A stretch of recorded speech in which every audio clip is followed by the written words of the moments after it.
Hello everyone. I'm glad to see you on my channel. The story I'm going to tell you today is pure. It is true that all the bad things that happen in life happen for a reason. It is said that we can appreciate the good things, the things when they happen to us. I hope you enjoy this story. I wish you a pleasant viewing experience. Maddie and Mickey were sitting on a park bench. They were holding hands.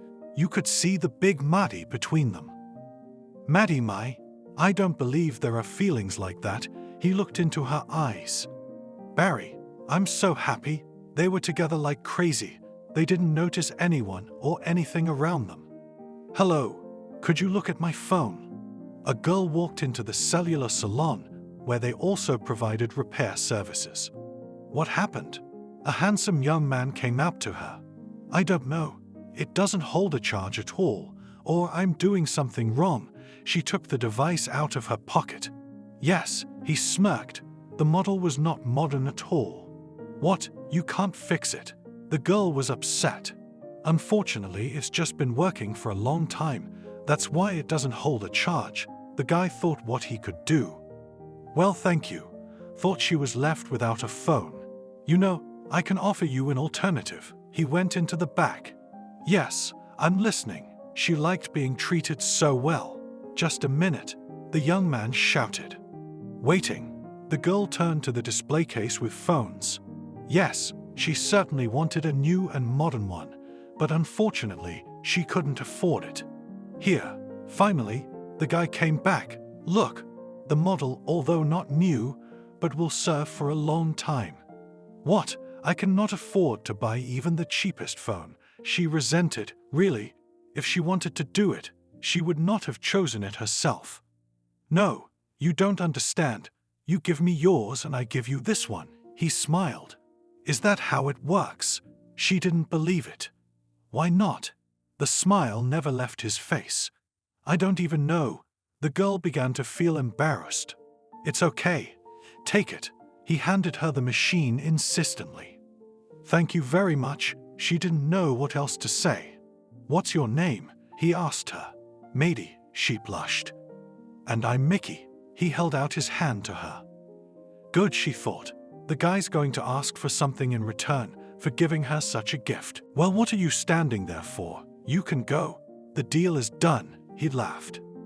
I don't even know how to thank you. She stood there blushing. Write down my phone number. I will not ask for yours, so that you do not think anything. But if you decide to call, I will not mind, the young man said with ease. That's it. Maddie didn't believe him. Yes, he could see how unsure the girl was. Good. Then dictate. She prepared to write it down. After Mickey said all the numbers, they said goodbye, and the girl left the salon. She was walking, and her pocket was directly burning through her new cell phone. It still didn't fit in her head how you could come into a store and they gave you something there. Mickey, did you give her the phone for nothing? A colleague asked the guy when they were alone in the store.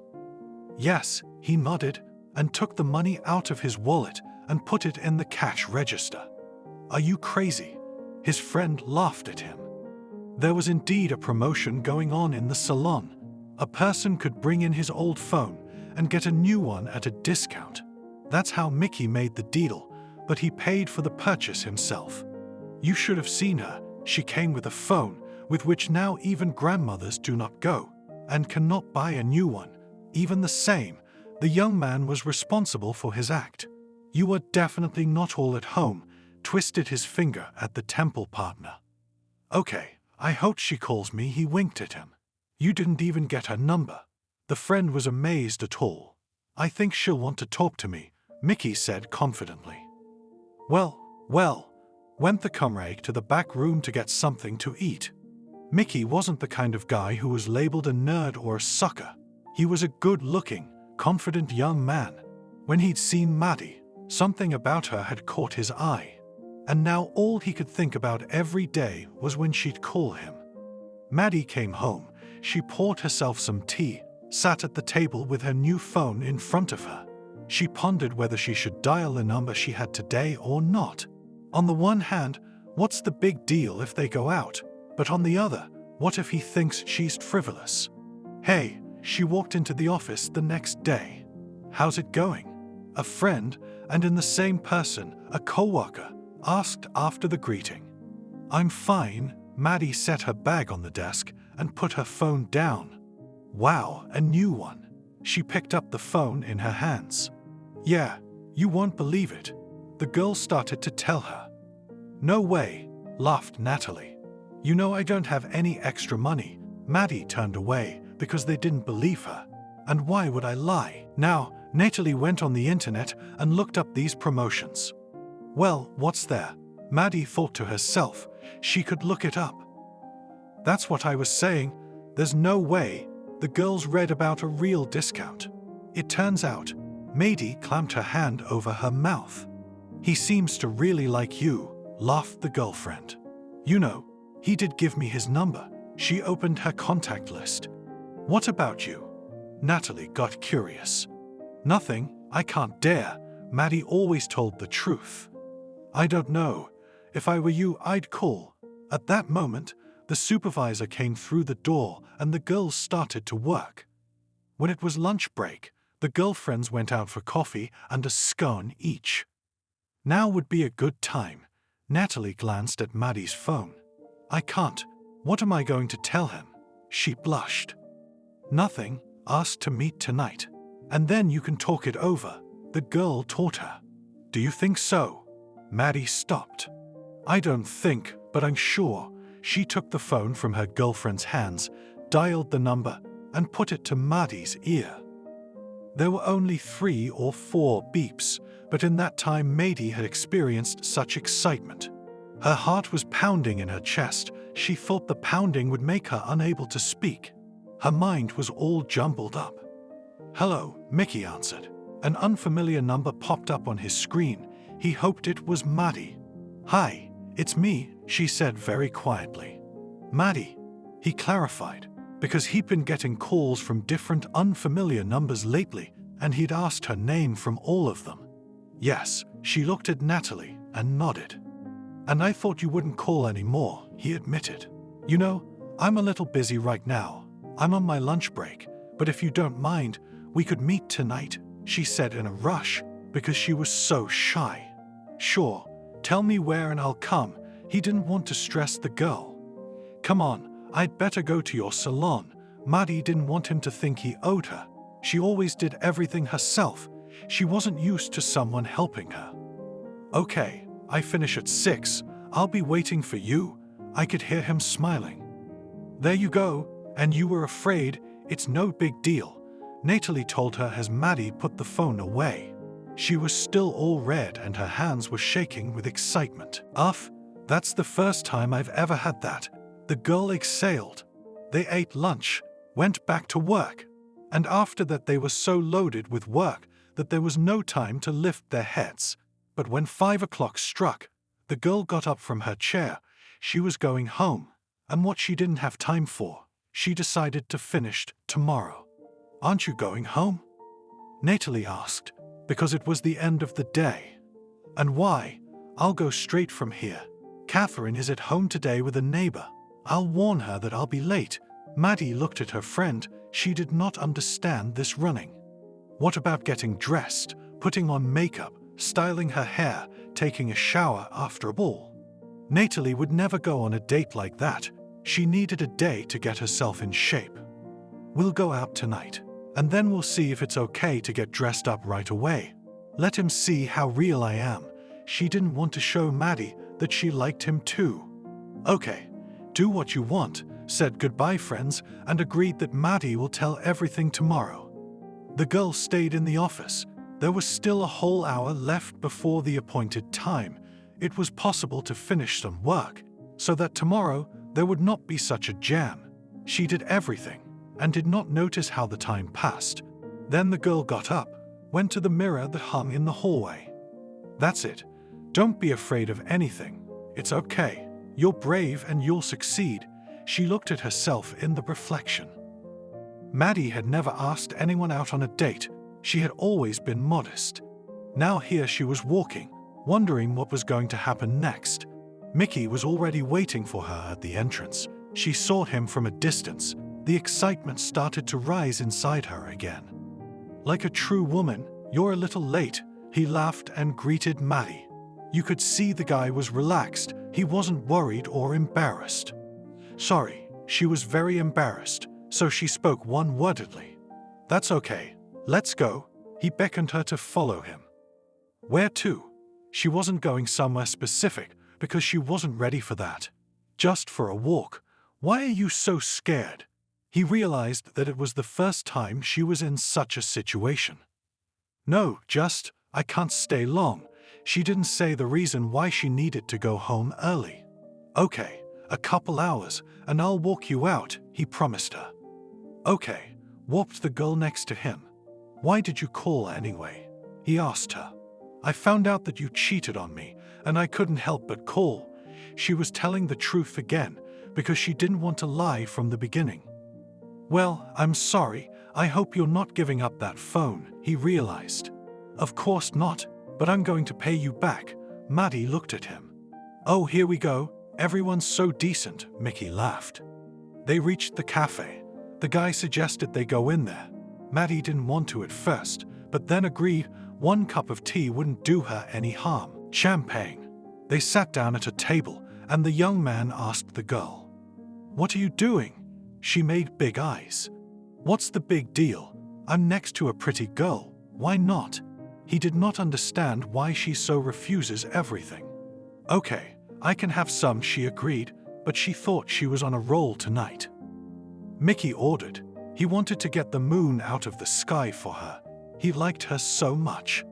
But the boy could see that Maddie was still undecided. When the sparkling wine arrived, he poured it into glasses. "Maddie, I want us to be together forever." He raised his glass. "Jesus, Mickey, you've made up your mind so fast." The girl blushed to the tips of her ears. "When I saw you, I realized that this is my destiny," he said frankly. "Okay, give me time to think." She took a sip. Gas bubbles hit her nose.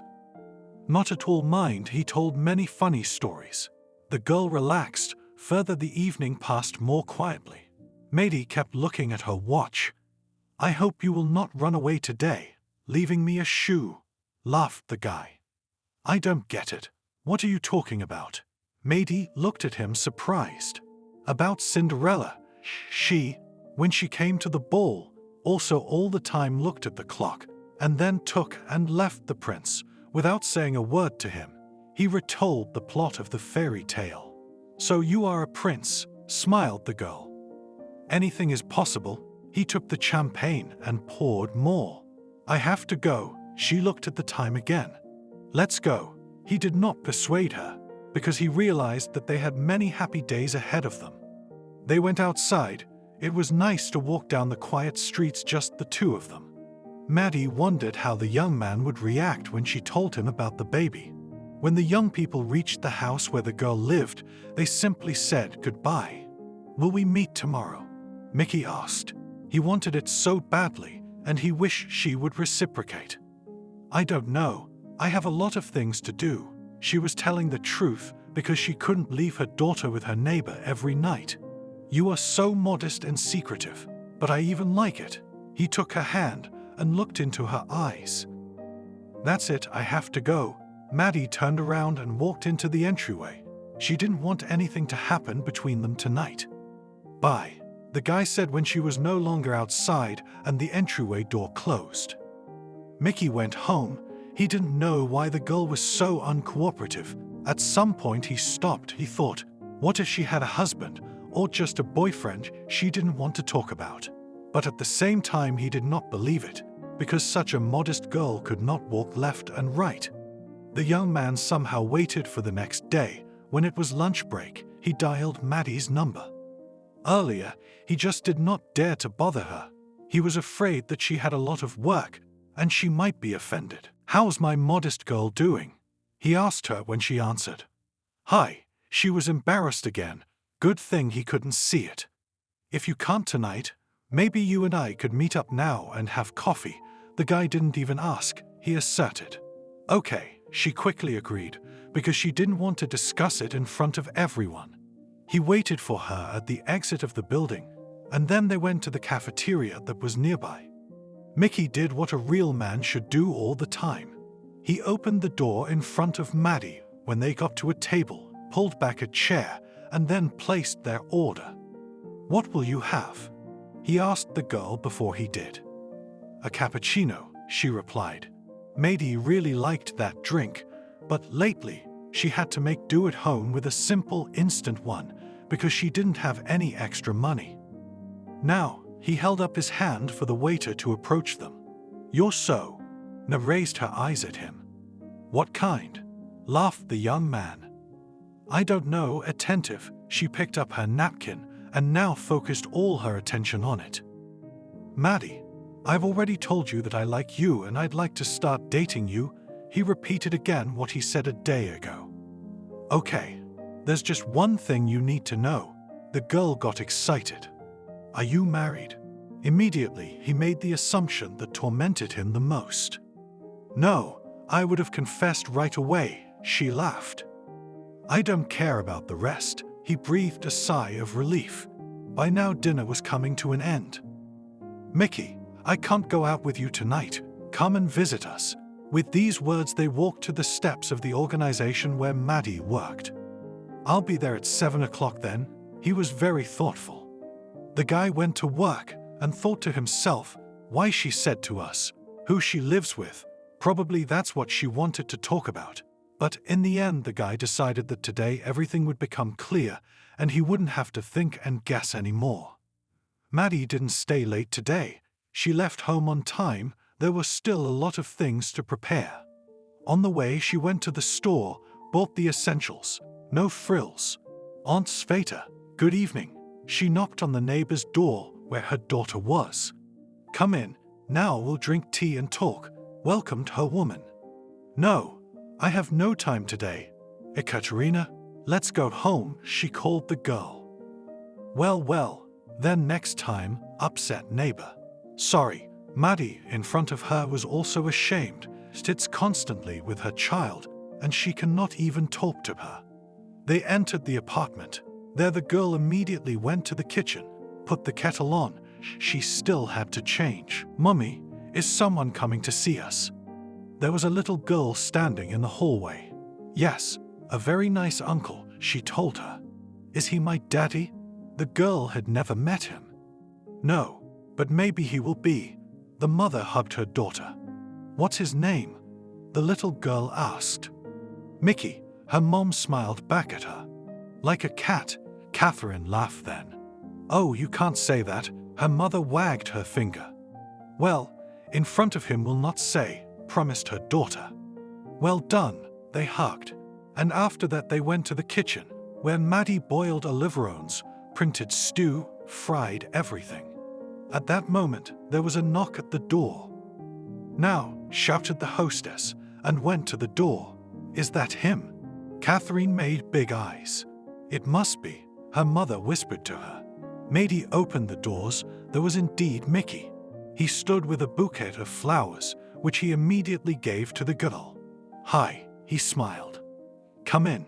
She walked through the apartment so Mickey could come in. "Oh, who's this here?" He saw the girl and swatted down. "Hello." The little girl came up to him. "What's your name?" Looked at the hostess, as if looking for support from her. "Catherine," answered the girl. "And me?" He held out his hand to her, but he didn't have time to say her name. "I know Mickey." She smiled a sincere, childish smile. "Yeah, did Mom tell you yet?" He got to his feet. "Of course, she and I were just talking. I also told her that you have a name like..." Maddie realized what was about to happen. "Okay, let's go to the kitchen," she said quickly. "And I brought the cake," pulled out of the bag the young man wrapped. "Yay!" shouted Catherine. They all walked together to the kitchen. Then Maddie made tea, then sliced the cake. Mickey sat looking around. "Are you renting an apartment?" He guessed, because it was a bit of a mess. "Yeah," she nodded. "I see, me too." He was quiet for a while. "Catherine, go to the room, Uncle Mickey and I need to talk," her mother asked her. Right away, she took her plate of cake and tea. "Why didn't you tell me right away?" Mickey asked immediately. "Why, do you mind?" Maddie understood.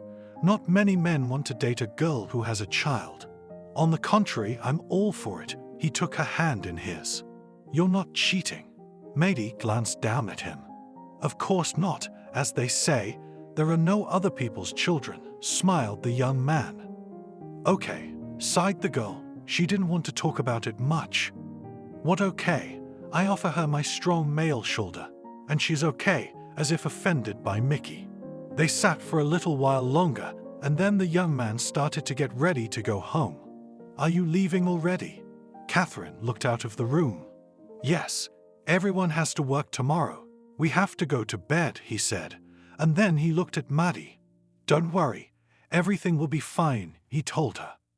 The next day they had coffee together again at lunchtime, and in the evening they went for a walk together. Catherine was with them. After the young man came, helped to do something in the apartment. Going to cafes in the afternoon became a ritual, and in 3 weeks Mickey and Maddie were already deciding who they would go to live with, him or her. It didn't matter, both apartments were rented. She held his hands and couldn't believe that such feelings could exist not only in the movies, but in reality. "You see, it happens," he kissed her back. They lived together. Catherine Mickey took Mickey as his own. Everything was very good. They were both working, bringing income into the family. Things were starting to happen. "You never told me about Ketchia's dad," Mickey asked her. There was nothing to tell about him. As long as he was comfortable, everything was, and as soon as we stopped satisfying him, he disappeared. The girl smiled sadly. She remembered how she'd met the scoundrel. When she needed him, he idolized her. And then Maddie found out that she was expecting a child. Then her husband told her that he had found someone else and was leaving for her. "You see, he's too young to raise kids," she clipped his wings. "Were you married?" He saw that she went along with him. "Yes, not for long, 6 months only," sighed Maddie. How much it hurt her then, she can't even convey it. "Okay, let's not talk about it." Mickey hugged the girl, not to give her a reason to remember. After that, the young man made a decision that he would definitely, in a short time, make her an offer. He wanted to do everything for the sake of these two people for whom he now took responsibility. Natalie asked her at work. She was interested in everything. "It's very good. It doesn't seem real, like a movie," Maddie said, while she was thinking about something. "So enjoy it, before this one runs away," advised her friend. She knew what the girl had in the past. "No, this one won't run away. He's going to propose," Maddie said dreamily. "What about you?" Natalie wondered. "And I don't need it. What's the hurry, especially since I've already been there? I know that there's nothing to do in marriage." The girl looked out the window. They gossiped all day, but they didn't agree on anything. Maddie went home. The people she loved were waiting for her there. There was no need for any distractions now, so after the end of the workday, the only way to go was to her home. "Mickey, why don't you ever talk about your relatives?" Maddie asked him in the evening. "What's there to tell about them?" He shrugged. "I don't know. Anything. Who do you have? Mom, Dad?" She tried to get him to talk. "No one," he mumbled, and it was obvious that he was very concerned about the subject. Good, she did not pester. She saw that the young man did not want to talk on the subject. In the morning, Maddie got up, began to get ready for work, suddenly dizzy, sat back down on the bed. Sat like that for a few minutes. "What's the matter with you?" Mickey was concerned. He always noticed when his wife wasn't feeling well. "I don't know. I guess I got up abruptly." She got up again, went to the kitchen, and drank a glass of water. Came to work, still felt bad. She didn't realize what it could be. It was like a little poisoning, but Maddie couldn't remember what she had eaten yesterday. "Your face was gone, like you'd been out all night celebrating," her friend told her, as she knew how it felt. "I feel dizzy," admitted the girl. "And what? You're not on hold by any chance? Natalie snickered. What? I realized what her friend was hinting at. The same thing. She looked at Maddie's belly. No, she thought for a moment. No. Come on, babies are a blessing. Her co-worker didn't understand. Where are you going? She looked scared. That evening at home with Mickey, they had a serious talk. She didn't want children. One child was enough for her. The young man didn't think so. He wanted, oh how he wanted, about what he told his beloved. My Lubushka, he hugged her. Tomorrow we go to the registry office. You owe me about one thing, almost cried the girl, but agreed because she was not going to have an abortion. After they filed an application and the day was appointed, Maddie went to the hospital, got on the register. It was so bad she didn't know what to do. She felt nauseous and dizzy all the time. Be patient. It's not much longer. Mickey supported her in everything. The wedding was played modestly. The girl did not want to see anyone. She asked her fiancé to invite only the closest people, and he did so. That's good. Her stomach was reacting to everything. But I promise you that I'll give you a big celebration. Mom and baby were healthy, so they were discharged from the hospital a few days later. How amazed was the young mom when after discharge they arrived home, and their everything was already ready to meet the little resident. Mummy, and where did you get it? Little Katusha was very curious when the woman returned not alone. Little girl, I'll explain everything to you later, Maddie promised her, because now she wanted to put the baby to bed and get some rest herself. And can I rock him? Asked the girl when the brother was put in the crib. How's Tony doing? Mickey asked when Maddie came into the room. He's fine. She sat down next to her husband tiredly. You have no idea how happy I am, he kissed her. I love you, she looked at Mickey. I love you, he kissed her face again and again. After that, all day long after that, Maddie was busy. In the morning she would pack up the little one to take Katia to daycare. After that, home, cleaning, cooking, and then back to daycare in the evening. Yes, it was hard, but on the other hand, she realized that it wasn't easy for Barry either. Did you buy a cake? She called her husband. Today Nikita was 1 year old. She wanted a little celebration, not even for herself, but for the kids. Sure, I'll be right there, Mickey answered her. He stopped by the store after work, bought a cake and a present for his son and daughter. Catherine, lay out the spoons and I'll pour the tea. Now Daddy will be here, Maddie told her daughter. Now, she was glad when her mother asked her for help. Here I am. A man came into the apartment. Yay, Daddy's here. Catherine ran towards him, followed by her little brother. Let's go to the table, called them Mickey. Look what I bought you here. Why so much? Money has nowhere to go. Saw that her husband brought a lot of unnecessary things from the store. It's a holiday, he wondered, so he could make the kids happy sometime.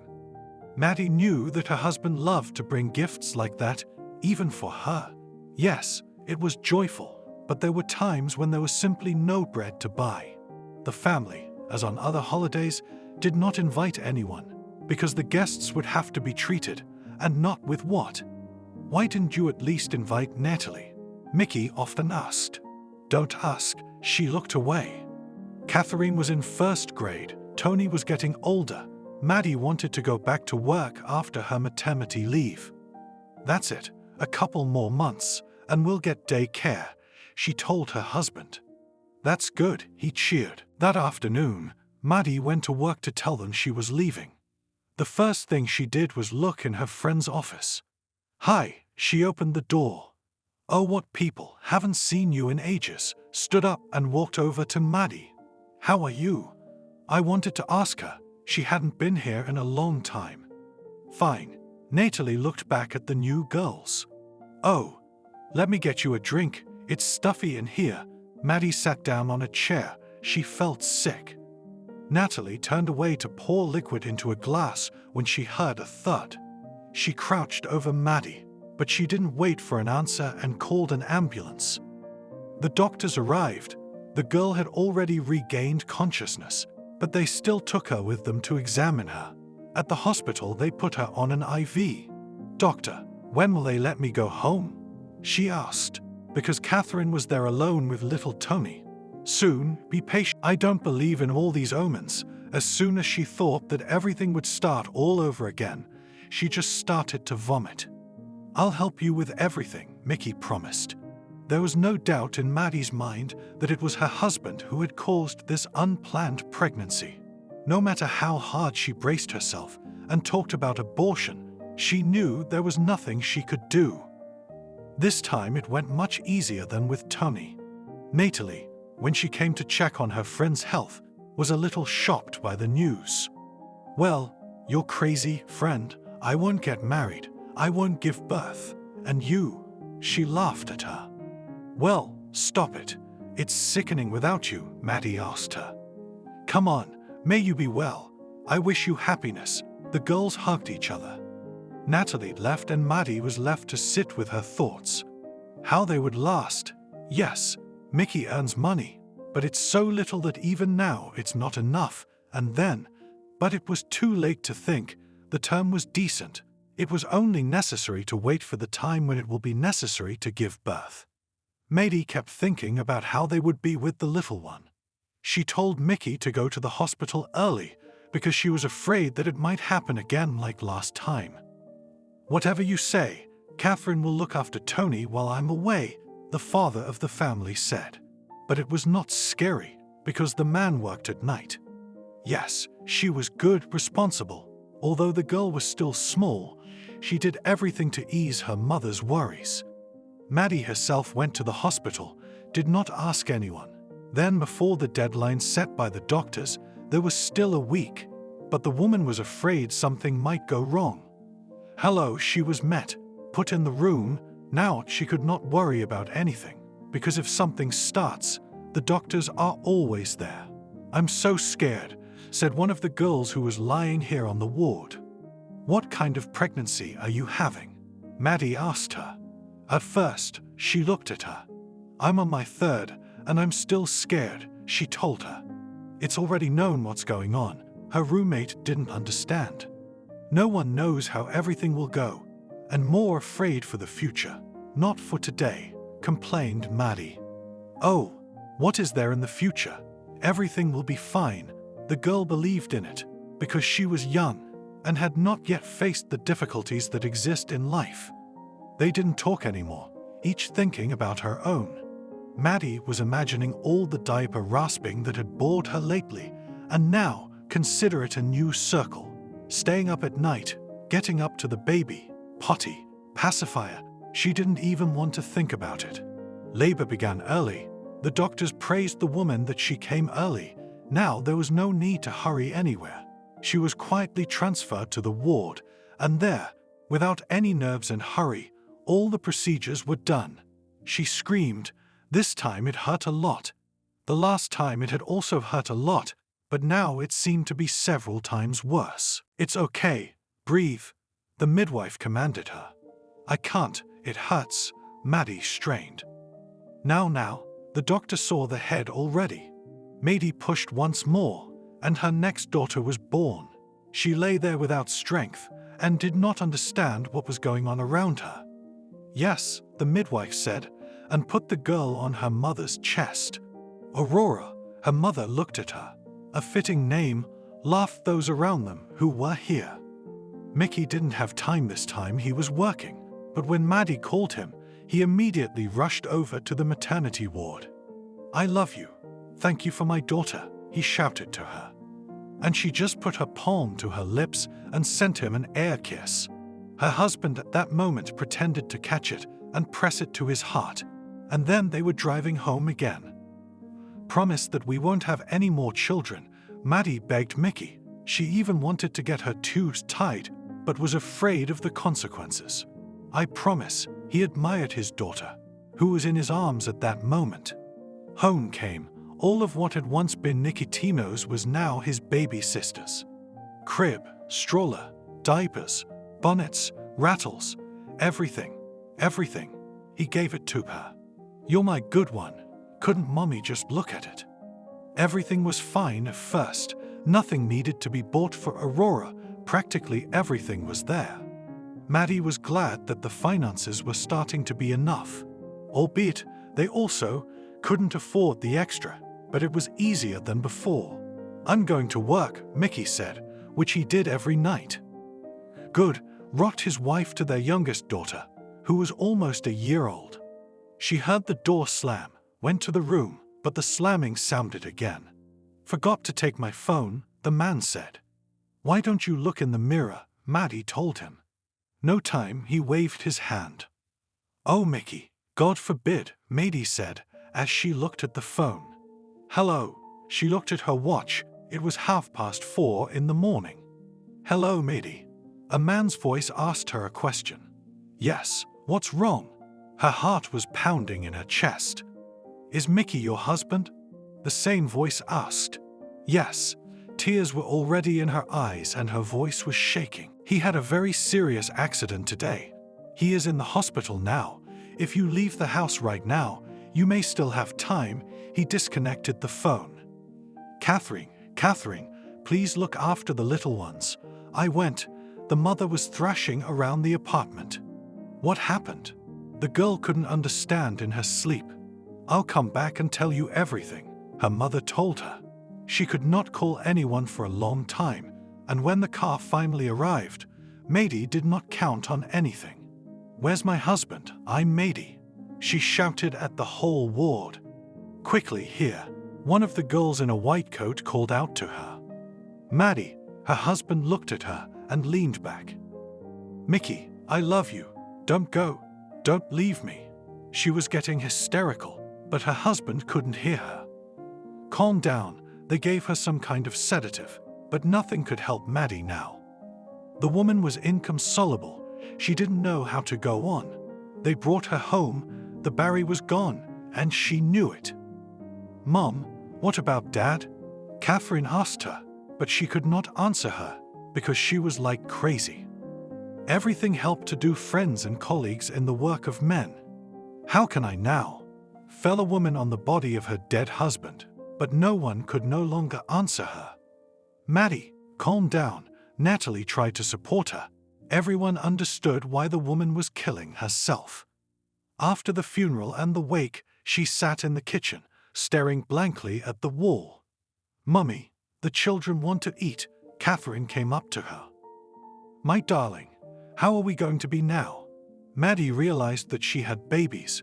She couldn't go to work yet, and she had no money. The rent was paid for several months in advance, and then what? Maddie pulled herself together and went to Social Security. She told them about her problem, and they promised to help her. She could get some clothes or something, but it wasn't enough. "Maddie," the social worker called her in the morning. "We found a small house in the city. You can go there." "Thank you." The woman realized that was the least she could do. She packed up the kids, and they moved in. Next, Maddie went to the Department of Education to ask for a place in a kindergarten. The option they offered was an overnight facility. "If you agree, you can give the boy right now, but there is no place for the younger girl yet. You will have to wait," the specialist explained to her. "Okay, I agree," she thought. "It will be easier this way anyway." "Mom, I will not wear this." Catherine pointed to some rags that her mother said to wear to school. "My dear, think about it. We have nothing now, and we should be happy with what we have." Maddie hugged her eldest daughter. While they were arguing about who would wear what, there was a knock on the door. "Who is it?" The woman looked at Katya. "How should I know?" she shrugged. When Maddie opened, she saw the woman. She was unfamiliar to her. "You don't know me, but I want to help you. I heard what situation you had, and here, I brought you." She pointed at the bag with things. "Thank you.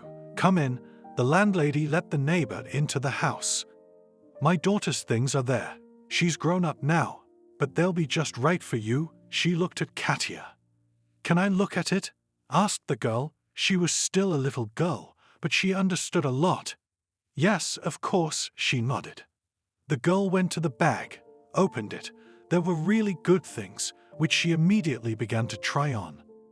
Thanks again, looked Maddie and the neighbor at all of this. You what? Anyone could be in this situation. She touched her arm. You come on in. Maddie really was grateful to her. Okay, sure. See you later. She looked at the landlady and walked out. I'm going to school, Catherine said, took her bag and left. Her mother stayed at home. Little Aurora was asleep. She could do things. She washed the floors, did the laundry, cooked. In the evening, when her daughter returned from school, the house was very quiet. How Tony is missed, the girl said sadly. Nothing. Let's hope that everything will get better, sighed the mother heavily. Now in the morning, when Catherine left, Maddie did things, and then sat Aurora in the stroller, and with her they went for a walk.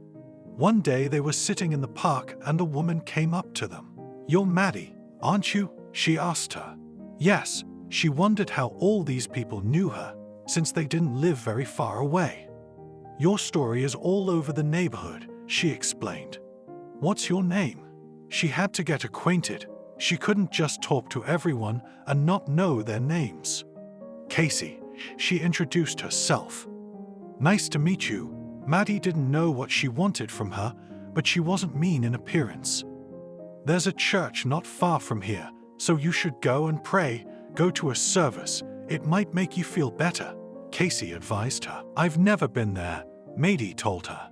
Are you baptized? The woman asked her. Yes, she nodded her head. All the more reason to go, Cassie insisted. All right, I'll think about it, Maddie promised her. You know what a good father we have, you talk to him. Everything will get better right away, the woman kept telling her. Thank you. Maddie had said that word so many times lately that she was beginning to think it was all she was saying. You're welcome. Casey got up from the bench and walked away. Maddie sat and thought about her words. What if she really went to church? What did she have to lose? Maybe up there in heaven they would hear her and help her. With these thoughts, the woman returned home. At the weekend, Tony was taken from the kindergarten. How happy everyone was to see him, but he missed him very much. My darling, his mother and sister hugged him. Are you going somewhere? Catherine saw that her mother wore a long skirt and a scarf. I want to go to church, the woman said honestly. Okay. The girl didn't discourage her. She would play with her younger brother and sister for now. Maddie walked on, and she didn't know what would come out of it, but she believed that nothing comes easy. As she approached the building, she saw everyone stop and baptize in front of the entrance. She did the same. She went in. Inside smelled of candles and incense. The woman got dizzy, and in the first minutes, she almost fainted. Are you ill? One of the women in black took her under her arm. I'm fine, probably out of habit, she walked on, looking at the walls, the ceiling. There were a lot of icons here that Maddie didn't know anything about. She turned back to the woman who had just helped her. Yes, the woman turned to her. Could you help me? I don't know anything here, the woman asked. Yes, of course, she took her still under her arm and led her inside, explaining where to put the candles, where and to whom to pray. Thank you, Maddie thanked her. You're welcome, and better yet, after it's all over, go to the bishop, talk to him. Another told her the same thing the woman in the park had told her. Maddie did as she was told. Then the service began. It was hard from the get-go. And when it was finally over, the woman went to the one who had been talking and reciting prayers the whole time. Could I talk to you? She waited until the man was free. Of course, he held out his hand to her. They went to a corner and Maddie told her story briefly. Yeah, it's a mess, but don't despair. It can be fixed. He crossed himself. You can't fix it. You can't bring a man back, she cried. No need to cry. He touched her hand. And what can I do? There's only one thing to do. She didn't finish. You what? You can't even think about it. It's a big sin. Think about your children. He crossed himself again. Thank you for talking to me. She looked up at him. You know what? If you think about it, you can come to our church. and here we'll get you settled," the bishop offered her. Really? She couldn't believe it. Why not? He stepped a short distance away from her, raised his hand, and made a big cross in the air, and then turned around and went to his place. After church, when the woman came out of it, there was a kind of lightness inside. She was not walking, but as if she were flying through the air. How was the trip? Her daughter greeted her on the doorstep. Everything was fine, Maddie thought, whether to talk to Katia or make a decision herself. In the evening, when the younger ones were asleep, she called her daughter into the kitchen and told her everything. "Mom, do you want to go to the convent?" The girl was scared. She was small, apparently, so she associated the woman in the church with a nun. "No, it's just that they offer us a kind of asylum there, school, food, clothes, and everything else," Maddie began to tell. "I don't know." Catherine thought about the fact that she had to change schools already. "Well, we will not hurry with this question. We still have time to think," agreed with her mother. When the conversation was over, they both went to bed because it was already very late.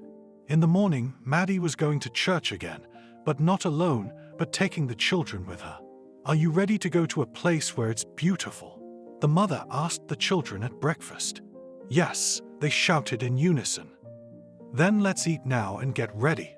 The woman was sure they would like it there. When everyone was ready and about to leave the house, there was a knock at the door. Visitors again.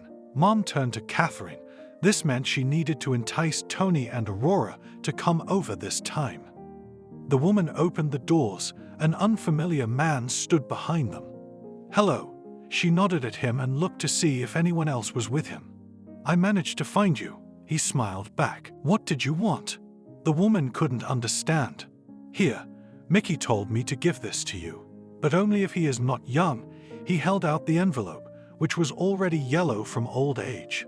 "You're not confusing anything?" Maddie asked. "No, goodbye." He turned and strode toward the gate. "Betty, hurry. Hide in the cellar," were the last words the mother shouted to her daughter from the street. The girl was 17 years old. She was very much afraid that this would happen, and it did. Their village stood practically on the outskirts, and all its inhabitants hoped that the Germans would not come to them.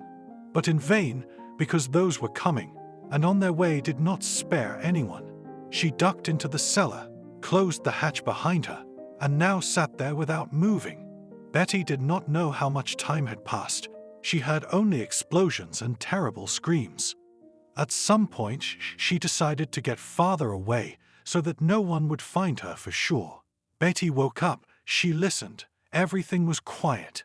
The girl wanted to count how long she had been here, but she couldn't do it. There was nothing to orient herself on. She opened the cellar lid, looked out. There was a hole in the wall of the house where she had lived all her life. "Anybody there?" she asked in a hoarse voice. No one answered her. Betty crawled quietly to the door. She wanted to see what was going on outside and if anyone was still alive. "Mama," she whispered, but even now it was quiet, only the howling of dogs coming from the street. She would have stopped and stayed here, but curiosity got the better of her. When the girl was on the street, she stood on her knees like that. She didn't want to get up. It was scary. Betty crawled. She saw that many houses were burned. In some places people were lying down. And in the distance, she could see and hear that someone was talking loudly. The girl crouched down even lower. "God help her," she whispered and crossed herself. Suddenly, in the distance, she saw someone moving and immediately rushed there. When she crawled up, she saw a young man lying wounded. At first, she did not realize that he was not her own, for he was wrapped in the usual rags and shawls worn by many in the village. She decided that whatever it was, she would save him, dragging him along with her. "Come on, sweetie, give me a hand." They were almost to the house. She dragged him to that very cellar. Now the challenge was how to get him down there without breaking his neck. And then Betty remembered that there was a pile of sacks lying where they used to keep a lot of potatoes. She bent him over so that half his body was inside, and then she quickly went down into the cellar and laid him on the sacks by the shoulders. That's it. No one can get us now. She closed the lid. As the girl crawled through the house, she took matches to light the kerosene that was inside. Now there was light here, albeit a little, but still. The girl crawled up to the fighter, but as soon as she began to unwind the rags he was wearing, she recoiled. It was the enemy. For a while Betty sat back, not knowing what to do, but after thinking it was the same man, also wounded, she crawled back to him. After examining the soldier, Betty saw that he was wounded in the stomach, but the bullet had gone through and he was alive. Risking her life, she went back up to the house, got some water and rags.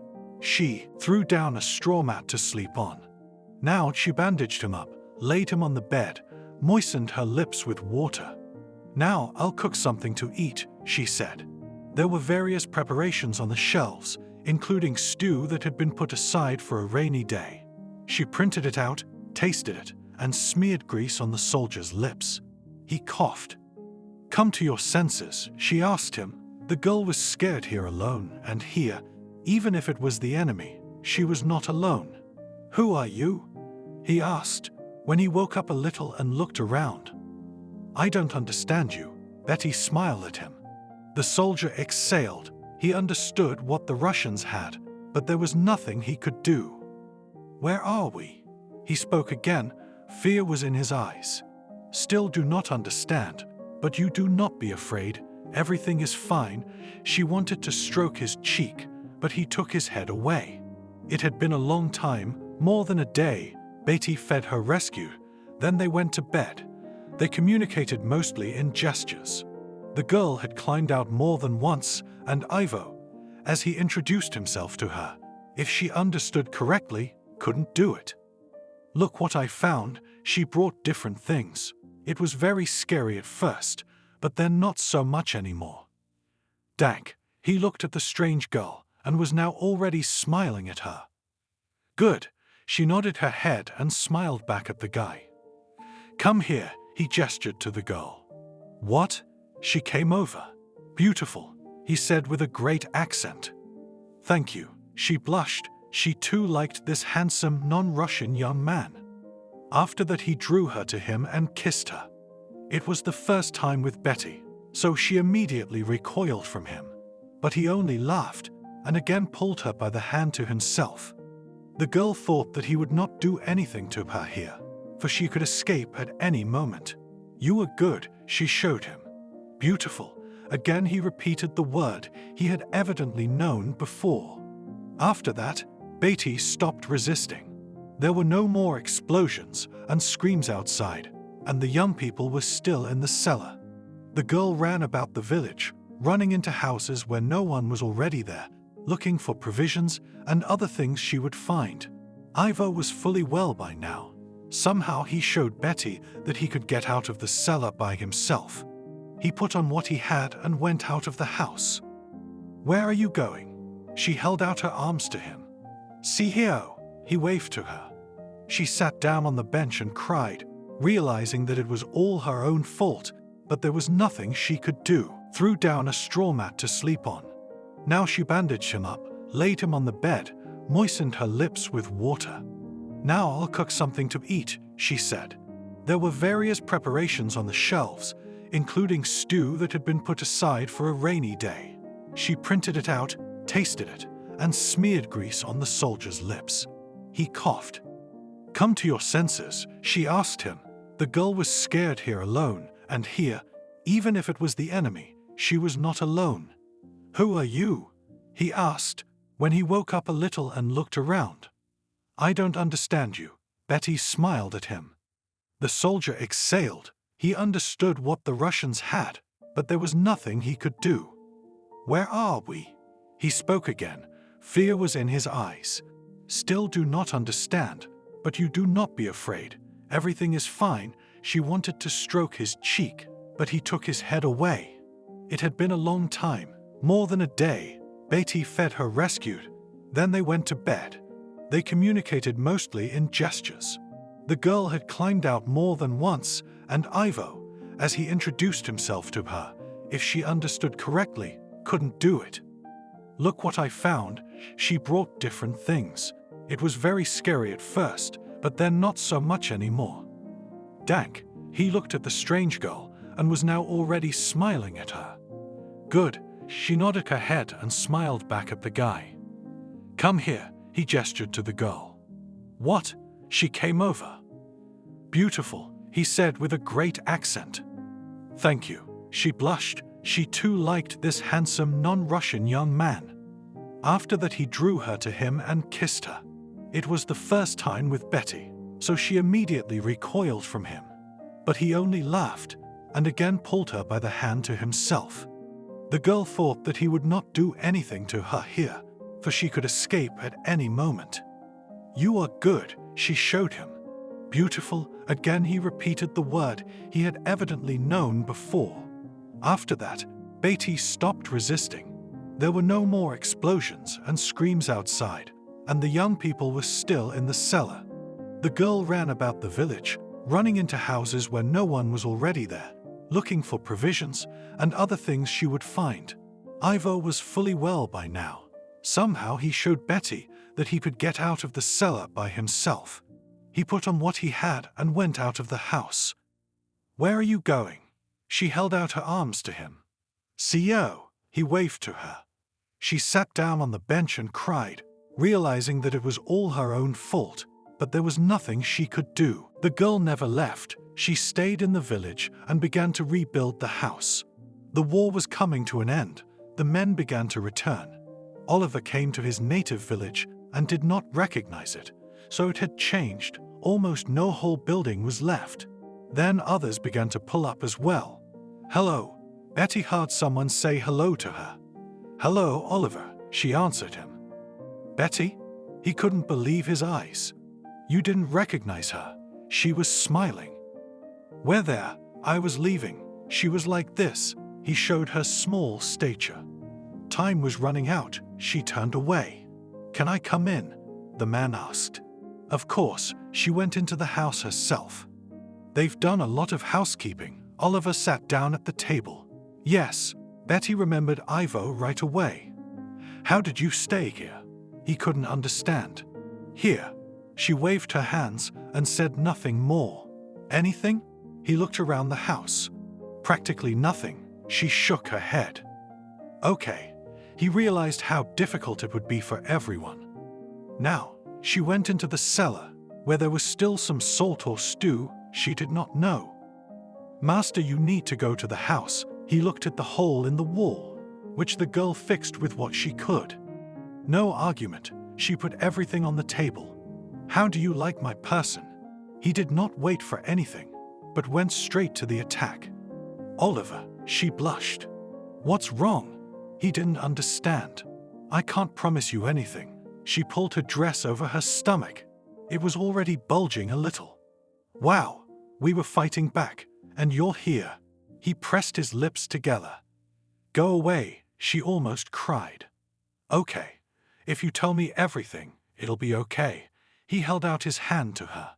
And then Betty told him the story that had happened to her. She cried almost the whole time. The man showed his fist to the invisible enemy. "Do not be angry, not nice, so go on." The girl did not want anything from him. "It's all right, but in the village you cannot stay. As soon as the baby is born, you must leave immediately," said Oliver. "And even better, leave now." They did not decide anything for a long time, took their modest belongings, and went to the neighboring village. They stayed there for a few days, and with their grandfather, they traveled by wagon to a place where no one knew them. "Here we'll live." We moved into an empty house on the outskirts. Betty realized that this man had saved her from shame. "Well then, we must have a wedding," Oliver said cheerfully. "What will people say?" Betty looked at him. "We did not have time before the war, and there is no way, so now they decided to make a holiday." He said that they would answer to their fellow villagers. "Good." The girl hugged him. "Then we can invite, and we will prepare." It was decided that the Victory Day will be celebrated, and the wedding will be timed here. All the residents brought what they had from home. It was fun. No one even asked questions, so Betty relaxed. Oliver was willing to do anything for his wife. He never reproached her for anything. Oh, she clutched her stomach. Now, love, ran Oliver out of the house. He ran to the local grandmother midwife to bring her home. Water, rags, she commanded at their house. The man was very worried. He did everything he was told, and after a while the cry of their son was heard in the house. Kolka was born. The happy father threw his hat up. It's a bit early. How long has it been since the wedding? The grandmother came out of the house. It's none of your business, the man said to her. But even from this village they had to leave when they started to talk. And let them talk. The girl did not want to leave the place she had already settled. No, that's not right. Oliver shook his head. And in the other village they were well received. Here no one knew anything. No deadlines were not counted, so they began to live quietly. Oliver got a job. Betty also wanted to work, but the man said she should raise her son first. Harvey is mine. His mother stroked him on the head. He was very much like his father, which made him very sad. What are you doing? Oliver came home, and there was always a hot lunch or dinner waiting for him on the table. He appreciated his wife for that. She had time to take care of the baby and do everything for him. Nothing here. I sing songs, said Betty. Well done. Her husband came up to her and hugged her. How good it was that you came back in time, Betty always said. She realized what she owed to this man. Harvey was growing up. He was already running around the yard, chasing cats. His mother only had time to watch that he did not fall and did not tear his knees. Betty, don't you want to work at the post office? A neighbor asked her. Yes, she would go anywhere now. She couldn't stay at home any longer. Good, then come tomorrow. They will be waiting for you, the woman told her. Thank you. She went to the local kindergarten to get Harvey accepted there. With a bit of effort, she agreed with the head. Now her son had to go to the kindergarten. Now both husband and wife worked. The boy went to the kindergarten. The years went by. There was a real family. Wow, time flies, Oliver said, when Betty collected the boy in the first grade. Yes, it does, she sighed. The boy liked to learn. He was very inquisitive. But when he was in 5th grade, there was an accident. Betty, there's a fire in the stables. A neighbor shouted and ran to their house in the evening. What can I do? She didn't understand, but got ready to run to the scene. There's your Oliver. It's bad, screamed the woman. Betty knew that her husband would rush to the rescue of any living soul, and here were horses. She ran as fast as she could. There were many people near the stables. Betty, he's here, one of the men shouted. Now, she was making her way through a dense wall of people who were shouting. There, he pointed. Betty looked where the man was pointing, and there the beams of the ceiling were starting to collapse. No, she screamed. Someone rushed inside, but Oliver was dragged out alive. How could it be? Someone nearby wailed. Did anyone call a doctor? The neighbor, Betty, asked. Now, but there's probably nothing we can do. The chairman shushed everyone. The doctor confirmed that Oliver had smoke inhalation and was crushed by a beam. Betty just sobbed and smeared her tears on her cheeks. And then there was the funeral, and everyone was here, and it was sad. Isn't Daddy coming back? Harvey asked Mommy. No, honey, we'll have to live alone. She held him close. Now I will be the main helper in the house. Harvey hit himself in the chest. He would never give his mother an offense. He saw how all his life for her father did everything. Of course, Native, as usual, spent his mother in his hair and had to live like that, the two of them, to do everything themselves, to make their way. The son promised and kept his word. He did everything around the house, never slacked off. His mother went to work every day, Harvey to school, and when he got there he started chores. One day when he was 14, he was doing chores as usual. He needed some rags, so he opened the dresser drawer where he had some things he didn't need anymore. While rummaging around, he came across a bundle of letters. Unfolding them, they were written in a language other than Russian, but there was a translation between the lines. Harvey read them and sobbed. "What's this?" His mother came home from work, sat down at the table, and his son threw the letters in there. "Son, why did you get it, and how did you find it?" His mother looked at him and quickly thought of what to say. "It doesn't matter. Tell me how it happened. So Oliver is not my father." He had many questions. "Honey, there was a war. I'm sorry about your mom," she cried. "Tell me." He sat down on the chair across from her, ready to listen. "I saved him." And again Betty had to tell the same story she had told her husband Oliver. Did she have to? He was a kid and he understood. "Look, it's all happened. Why bring up the past?" The woman didn't understand. "I want to know why you wrote to him again." He nodded at the letters again. "Listen, Harvey, it's an old and long story. Are you sure you want to know it all?" The mother didn't know what to say to her son. "Of course, it's my father." He poked at the letters again. "Then, when Ivor left, I cried for a long time, more because I didn't understand what he was saying to me, not a word at all." A tear rolled down Betty's cheek. "So, what? I've heard that before," was the young man irritated. "I didn't need anything. I didn't know you existed yet either. Nothing was nice." And when a few days passed, a little calmed down, sat down at the table, poured a mug of water, wanted to drink, and saw on the tree a knife cut out some numbers and letters.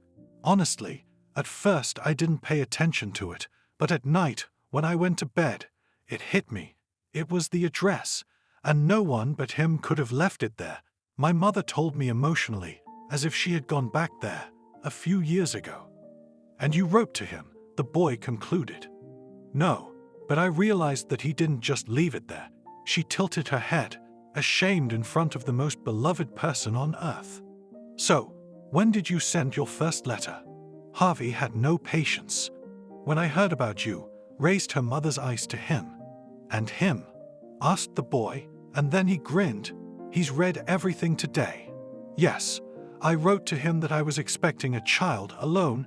I do not know how he read my letter, but from him came a reply, in which I did not understand anything. And when the time passed, I went to the school, to the German teacher, and she translated it for me," sighed Betty. "He didn't want to know you." Harvey quoted a line from the letter. "You know, Clara translated it verbatim. Maybe it didn't say that." And again a tear left a wet trail on her cheek. "And then he asked you to come over," and Harvey pulled one of the letters out of the pile. "Yes, but how could I? Because I was already with Oliver, and it all came to an end," she said sadly. "Mom, how could you? While our soldiers were fighting them, you—" He didn't finish, though it was clear. "I'm sorry, son." She stood up, came over, wanted to hug him, but the boy shrugged.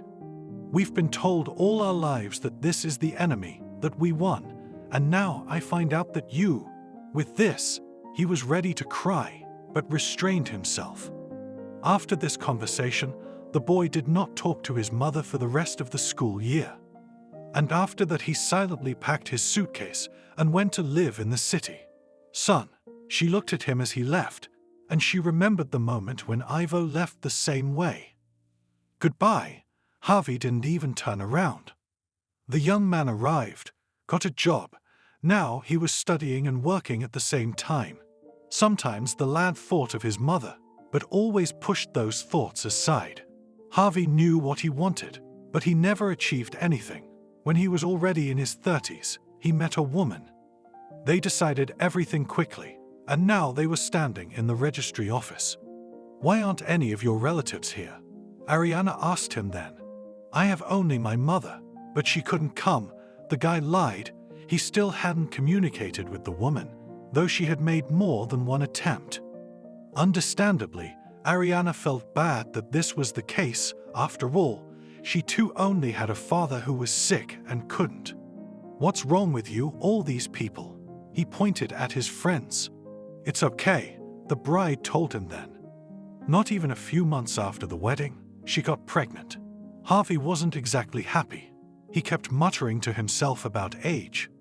Where to have a baby, soon to retire, that the child old people will take to kindergarten or school, he said then. Enough, and older people give birth, his wife refuted his opinion. In the family, everything was fine.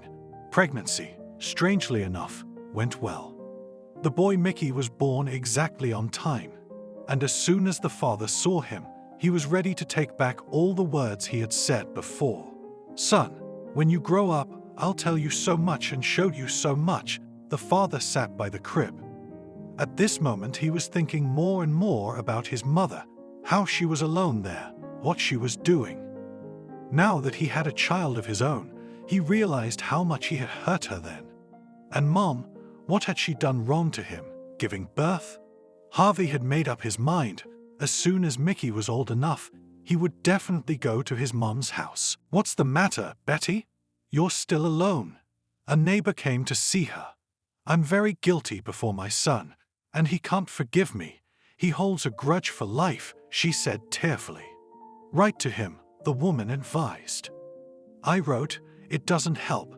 The letters just come back. She pointed to the dresser, where there were a dozen envelopes. That's where the grief is, sighed her friend. And so they sat for many evenings until, one day, the door opened and Harvey appeared on the doorstep. Son, Betty jumped to her feet. She recognized him. He smiled and hugged the woman. What are you doing here? She couldn't stop crying. Let's at least sit down at the table. He looked at the neighbor.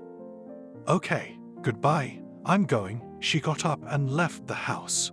Betty was in the house making tea, putting everything on the table. Harvey, how can it be, after all these years, without warning, she wailed. Mother, I've come to apologize. He bowed his head. What are you saying? It's my fault. I'm the one who should apologize. She hugged him and kissed him again and again. And I got married. He showed the ring on his finger. Congratulations, she started cutting pies. And now you have a grandson, Mickey, the man smiled. Oh, what a joy, she splashed her hands. They sat at the table talking for a long time. And when it was late, Harvey went to the place where his corner used to be. Shall I stay with you and talk some more? He asked Betty. What do you ask? You can move in. She was always glad to have them. When the beds were made, the son sat down on his mother's bed. What are you what? She stroked his hair as in childhood. In fact, I came not only to apologize.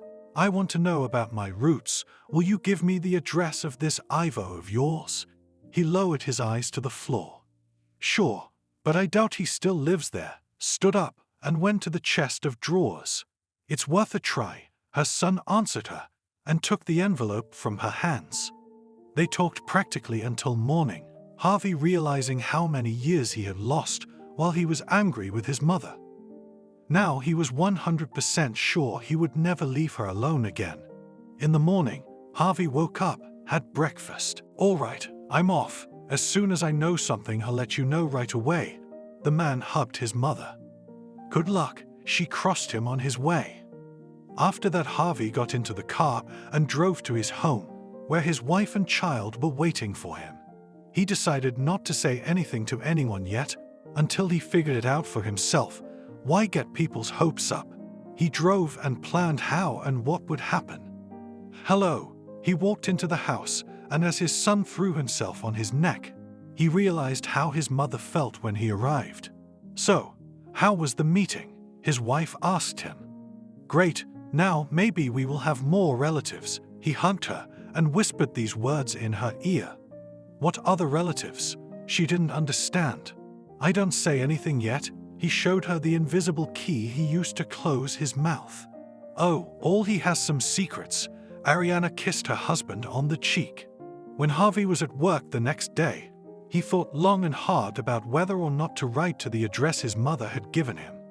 He decided to, took out a piece of paper and wrote the first 2 lines. Then he thought it was funny, crumpled the paper, and threw it in the bucket. Hello, Ivo. I don't know if you remember or not, but there was a girl in your life whose name was Betty. She wrote to you saying she was expecting a baby after you left. Well, that's me. My name's Harvey. I thought I'd find out about the roots I really have. I look forward to hearing from you. Sincerely, Harvey. He reread his lines once more, folded the sheet, sealed it in an envelope, and went to the post office to mail it. Why do you keep rattling them? His wife asked him when he checked the mailbox several times each day. I'm waiting for an important letter, he told her. Well, she said nothing, only sighed.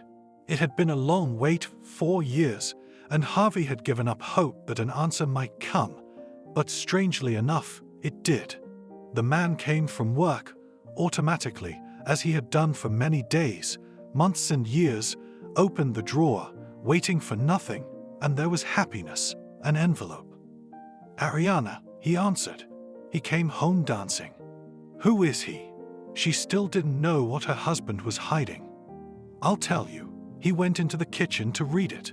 To Harvey's great regret, the letter was in German, as it had been in the past, and it would be impossible to read it today.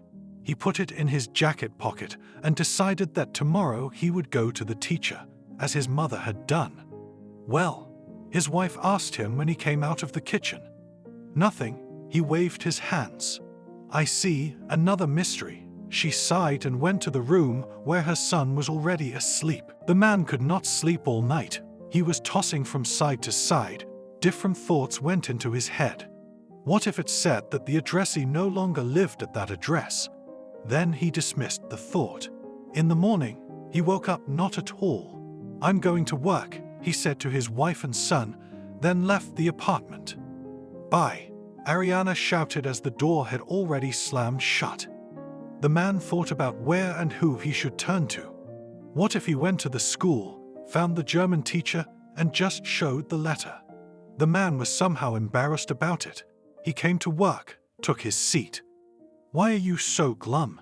A colleague asked him.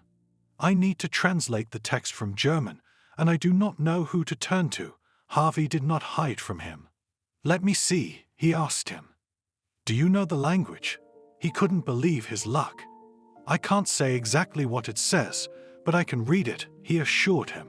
Here, he took out the envelope. So, let's see. The comrade began to run through the lines. Well, what is it? Harvey couldn't wait. Wait, aha, aha, aha, continued to read. Oh, you don't understand anything. The colleague waved his hand at him and wanted to take the letter. Wait, what's your hurry? He stopped him. Tell me, what is it about? Harvey couldn't stand it.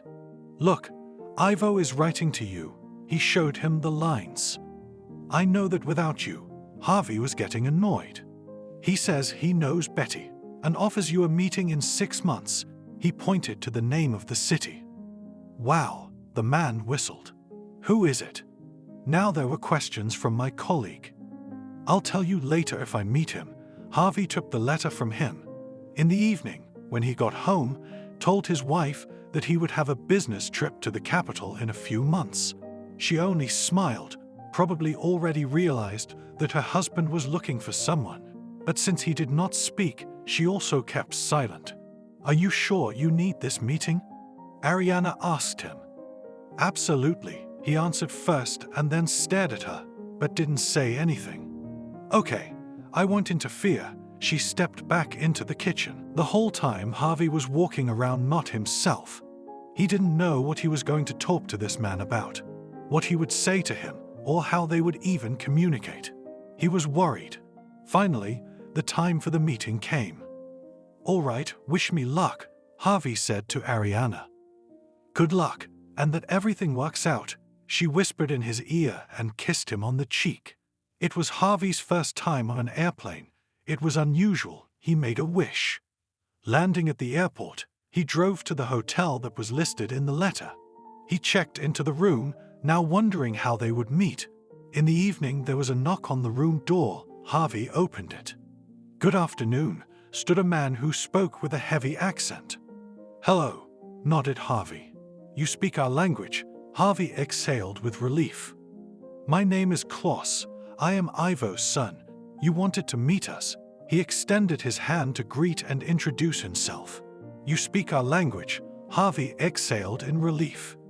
Yes, he was smiling with all his 32 teeth. Shall we go out, or are you coming to my place? The landlord asked. Yes, to the restaurant. My father is already there, waiting for us, he said. He spoke so fast that even in Russian Harvey could hardly understand him. I'll be right down, he promised. When the door closed, Harvey began to pace around the room. He didn't know why he was so agitated. In the end, he did nothing, combed his hair, and went out into the hallway. A man was walking down it, and his hands and feet were shaking. Greetings. He walked over to the table where Klaus and another man were sitting. Ivo. The man stood up and shook his hand. Nice to meet you. He looked at him. You know, this may sound funny, but my father didn't want to come here.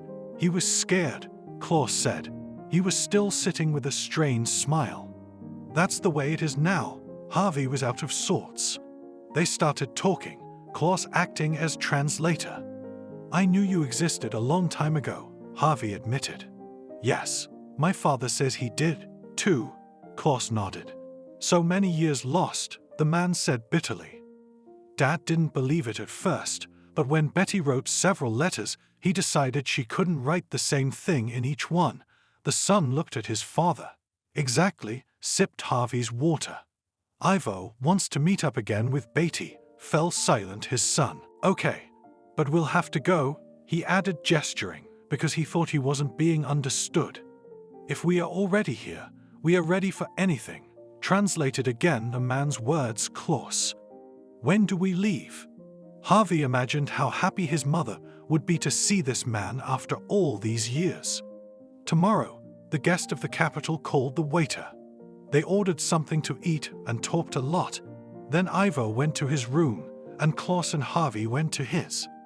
Our parents had a lot of fun, said the foreign friend, and maybe a brother on the way. Yeah, how long have you known about this? Harvey was curious. No, after your letter came, it went to my father's old address, but we were tracked down. That's why it took so long to get a reply, Klaus explained. Now I see. They entered the room. The men talked for a long time about who lived where and how. It turned out that Klaus' mother had passed away for several years due to illness. He has 2 other sisters and a brother, nephews, a large family. And if everything is confirmed, then we are definitely waiting for all of you to visit.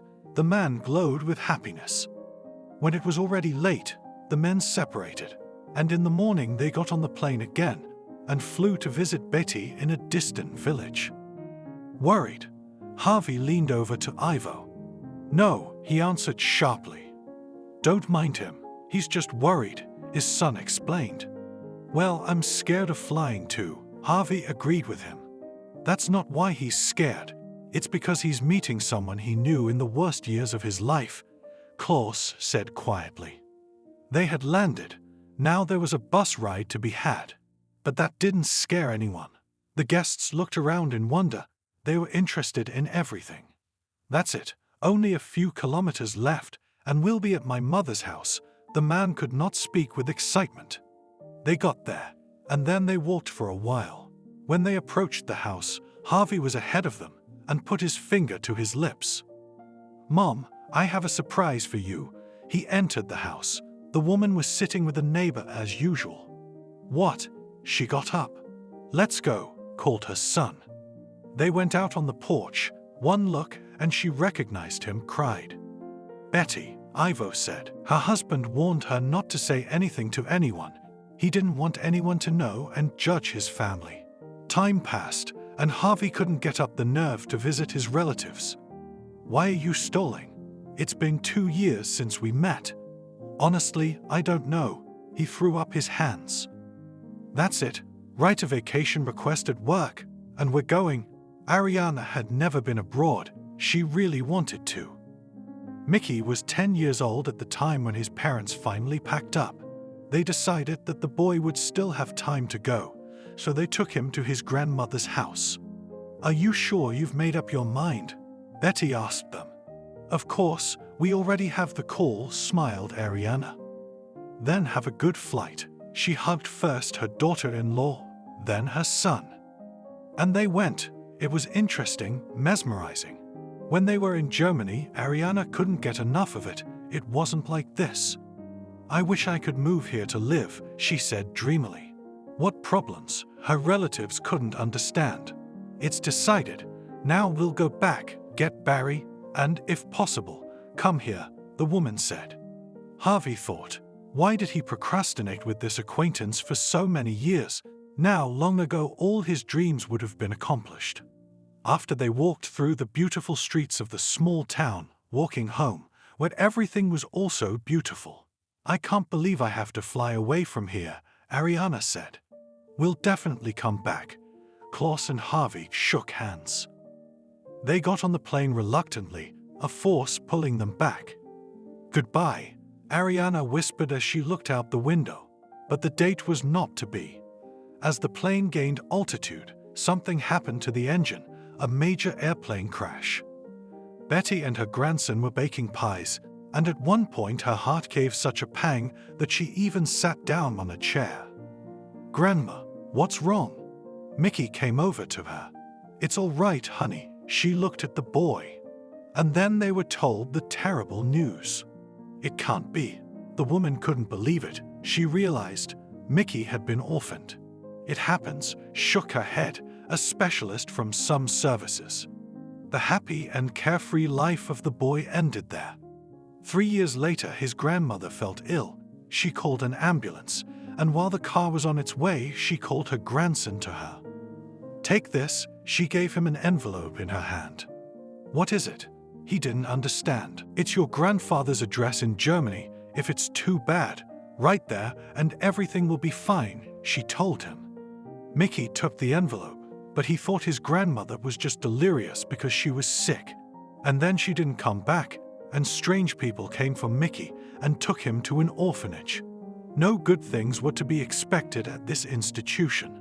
The most important thing is that the boy got a best friend there, with whom he then became friends for a very long time, you could say, until his death. Nanny, they were already working together, and Mickey approached him. What do you want? He was in a bad mood, as usual. Can I use your services? He asked. Sure, the friend grinned. I don't know if it's true or not, but if something happens to me, can you give this envelope to my wife? He handed him an old envelope. Sure, what's in it? $1 million. Nanny was smiling again. I don't know, maybe more, shrugged Mickey. It was 6 months before the accident the man had been in. And now this envelope was in the hands of Maddie, who didn't understand anything. What is this? Asked Catherine when she saw the yellow old envelope. I don't know. The woman shrugged her shoulders. She herself was curious. You and Daddy did not hide anything from each other. Why he did not tell about it? Did not understand the girl.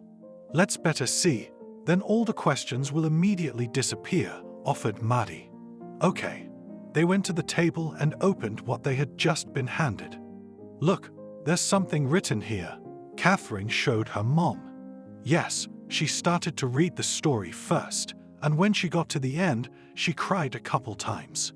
Let's write, looked at her mom. Do you think it's convenient? Maddie doubted. And what's the big deal? It says here, if something bad happens, then be sure to write, showed her the girl. So how many years ago it was, the woman twirled the envelope in her hands. So, what? Will it hurt us if we do it? Her daughter didn't understand. Okay, we'll decide tomorrow. She put it all back together and went about her usual business. In the evening, Maddie got a call from Natalie, a friend who always supported her in everything. Hi, can you come over? She asked her. Of course, lately Natalie had been concerned at all about what was going on in Maddie's family. They met that evening, and her friend showed her around and told her everything. And you still think, right? Catherine says, right, and that's it. No, so no. She looked at Maddie with big eyes. All right, the woman decided. At night, When Natalie had left and Catherine had gone to bed, she wrote a letter saying that Mickey had died and all that. The next day she sent it off, though it was funny. Hardly anyone wrote letters like that anymore. The reply came 6 months later. "Mommy, we have a letter." Catherine walked into the house. Maddie took the envelope, unfolded it.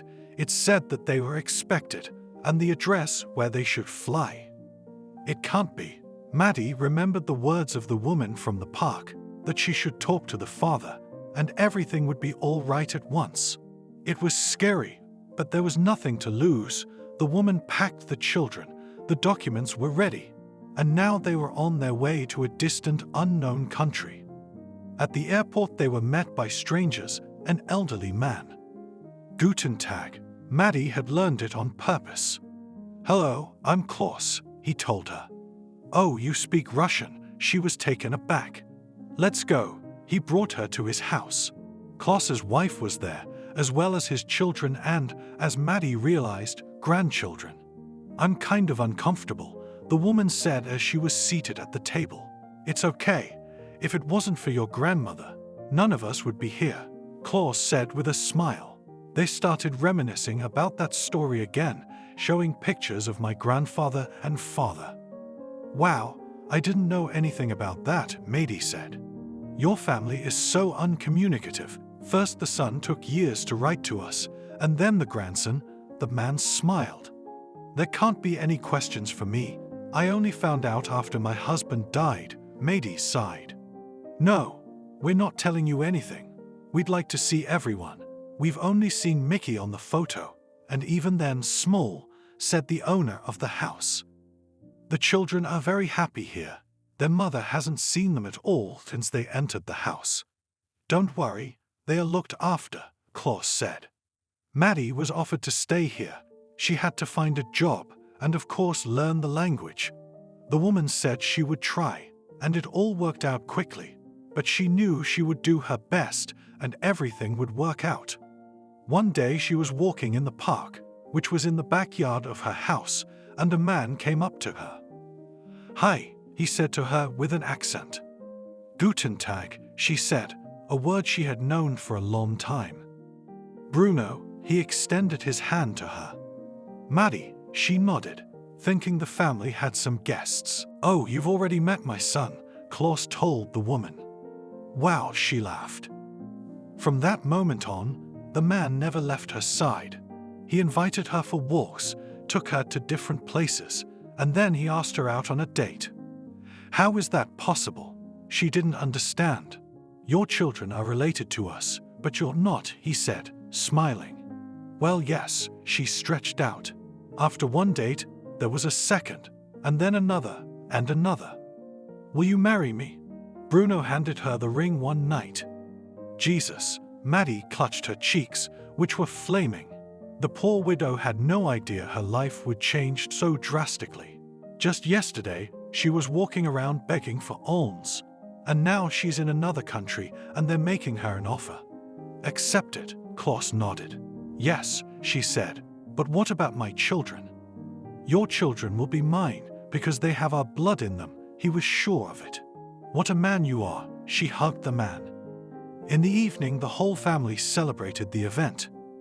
The wedding was in the near future. Everyone was very happy, especially the bride and groom. Who would have known that the secret that was in the family of her late husband Barry will give such a result, she later said more than once to her husband. "I love you," he answered her. "Mummy, and you didn't want to write a letter," Catherine told her, who also liked everything here. "Thank you, sweetheart," she stroked her head. Bruno and Maddie moved into a separate house. Now they had a shared household. The woman cooked dishes that were unknown to the man, but he liked them so much he couldn't refuse them. "Will you bear me another child?" he asked her constantly. Yes, now already Maddie did not doubt anything, the way she did before. "I am the happiest man in the world," he shouted then. And indeed, it was only a few months after the wedding when Maddie announced that they were about to have a little one. Now she remembered finding out about her past pregnancies and thought that this was actually bliss. She'd thought differently before. "How are you feeling?" Her husband asked her 100 times a day because he was very worried. Catherine, who was already quite an adult, was also happy for her mother. The younger ones also touched her belly and smiled. "So, who do you think we're having?" The whole family was together again. Maddie loved it so much. Before they were just by themselves, and now there were so many people. "A boy," shouted Bruno first. "Why not a girl?" Catherine asked. She wouldn't mind having another baby girl. "We'll find out soon," Klaus reassured them, and they started dinner. Maddie already knew her body, so she asked to be taken to the hospital a little early. Everyone was surprised at that, but agreed. Now she was lying in the clinic, and she imagined what would happen. As usual, it was very painful, but the local doctors put some kind of injection, a little released. Maddie was glad of that. A sturdy little boy was born. The woman didn't want to name him herself, because she thought the family might have its own traditions. "I didn't give him a name, waiting for you," she told the many relatives when they came to see her. "He will be called Mickey," her husband told her. "What are you doing?" She was stunned. "Let us have a piece of my brother," the man said. "Okay, then promise me that when Barry turns 2 or 3, we'll fly to everyone's graves," she asked him. "I promise." He loved her dearly. When the family came home, they had aunts, uncles, grandmothers, and grandfathers visiting them every day. Everyone brought gifts and wanted to hang out. "Why didn't I have all this before?" Maddie laughed often.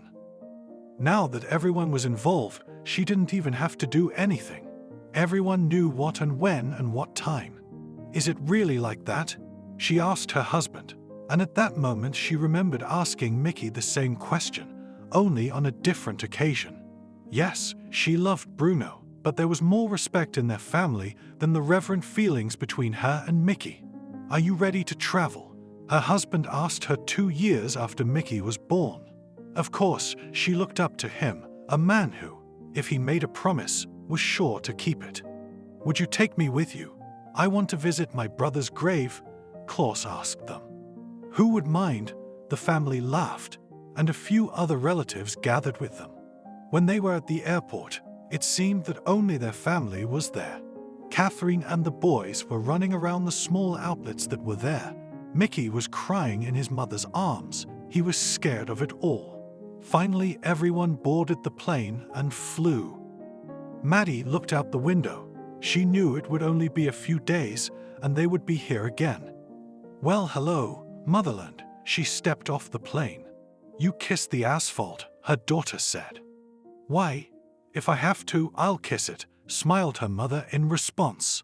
First, they drove to the village where the grave of Grandma Betty, her son Harvey, and his wife Ariana was. "Hello, brother," Klaus said, and put down the flowers. "Yeah, Betty made a mess," said Maddie. After that, they went to the town where Mickey and Maddie lived, and there they came to his grave to visit him. "Hello, my darling," said Maddie, looking up at the picture. "We look a bit alike," Bruno told her. "Maybe I chose you for a reason." She turned to him and smiled. "Look, brother, we have a piece of you now." He led her to the grave. "That's enough." Maddie couldn't hold back her tears. She asked for everyone to leave and let her talk to her ex-husband alone. "I hope you don't hold it against me for being with Bruno right now. He's a really good man, and he's supportive of all of us. I think you're just glad you did," wailed Maddie at the graveside. "Where to now?" everyone asked the woman. "Now we're going to the temple where I think I've been heard and helped." She said the address and everyone went there. "Wow, it's beautiful," the relatives said when they got out of the car. "Yes, and that's where I was, after which they brought me your envelope," she confessed to them. Everyone crossed in front of the entrance, went in, bought candles. Maddie went straight to the priest. "Hello, do you remember me?" She approached the man. "Of course, how could I not remember? You never came then." He smiled into his beard. "There have been such changes in my life that it is impossible to believe in them. And how not to believe in miracles?" She cried again. "Don't," He crossed her as he had then turned and left. The family stayed here for a few days, and then they had to fly back. And now Maddie did not know when she would return to her homeland again. Thank you for watching this video to the end. Subscribe to the channel. Like it, write comments if you like the story, and see you on the channel.